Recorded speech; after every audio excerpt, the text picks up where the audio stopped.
Well, let me start with 2022. I think that was the year we decided to take back the Sports Hub, and we were very keen to do two things. One, turn Sports Hub into a space which was, or at least Kallang Alive, into a team that was less of a passive venue operator alone, and one that was proactive, curating, sourcing, working out the programming and the content actively.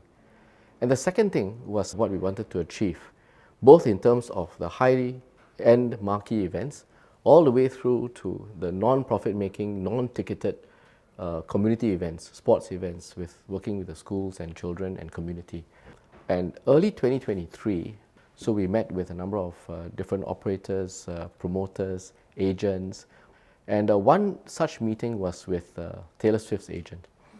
And very quickly we saw an opportunity because she had not yet announced her tour dates for the international dates. So we saw an opportunity and we put forward a proposition, come to Singapore, or what can we do to make it work for you, dates-wise, venues and so on. And then it quickly progressed. People talk about grants and exclusivity, but the reality is each of these concert promoters, they are very savvy. They know what they're doing, they know where they want to play, they know how many nights they want to play for, and then they make their own calculations. So first of all, it started off as a 3-night concert.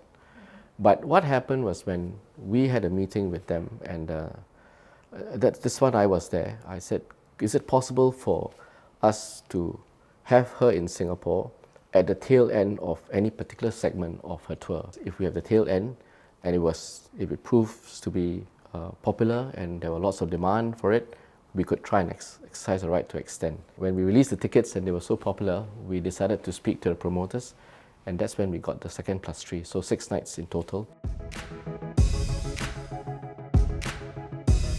I would say that it is nowhere as high as what's being speculated online. There is a parliamentary question which I'll deal with on Monday, and I'll go into some detail there. But I also want to add that it's really not just about the grant. It's about the overall offering that Singapore has. What we do in terms of bringing the acts in, how we give them a safe, conducive environment with good infrastructure to support the concerts. All that matters a lot to the promoters.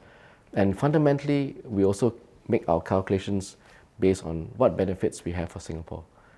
The immediate economic benefits, which some have speculated to be quite generous. We'll see whether that's true. We also have the intangible benefits, the impact it has on Singapore as a cultural hub, as a center for entertainment, for lifestyle.